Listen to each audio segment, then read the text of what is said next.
Please विकास रुकना यार। आता हूँ ना पानी कहाँ से? अच्छा ले लिया।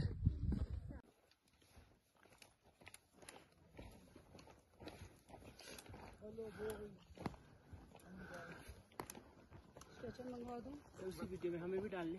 मतलब वो है, उनको बोलेंगे तो आ जाए। हिमालय अकॅडमी नांदेड तिथून आलेले 3 ट्रेकर्स आम्ही आज या ठिकाणी कोण कोण आले? गावंडे, सर्जेराव आडकिने आणि मी उमेश पांचा। आज आम्ही 12,500 फुटावर असलेल्या या केदारकंठा या शिखरावर आलो आहोत। उत्तराखंड मधील हे एक अतिशय प्रसिद्ध कधी निघाले होते? नांदेडहून कधी निघाले होते? नांदेडवरून 3 तारखेला निघालो, 3 एप्रिलला।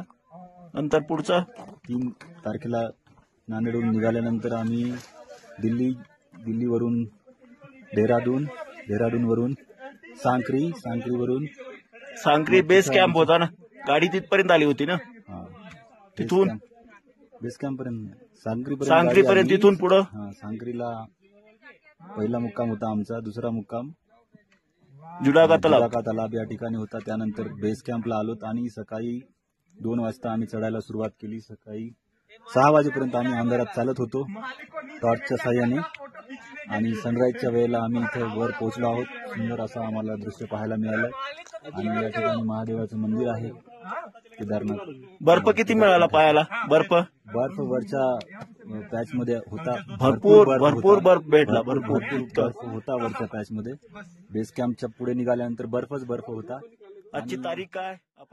8 तारीख आहे आज आणि आमचा आज समिट झालेला आहे आणि पहिल्यांदाच हिमालय अकॅडमी तर्फे हा हिमालयातला ट्रेक ऑर्गनाईज करण्यात आला होता। यामध्ये प्रेमकुमार गावंडे सर आणि सर्जेराव आडकिने सर या दोघांनी अतिशय उत्कृष्टपणे ट्रेक करत हा ट्रेक यशस्वीरित्या पूर्ण केलेला आहे। त्याबद्दल दोघांचे अभिनंदन।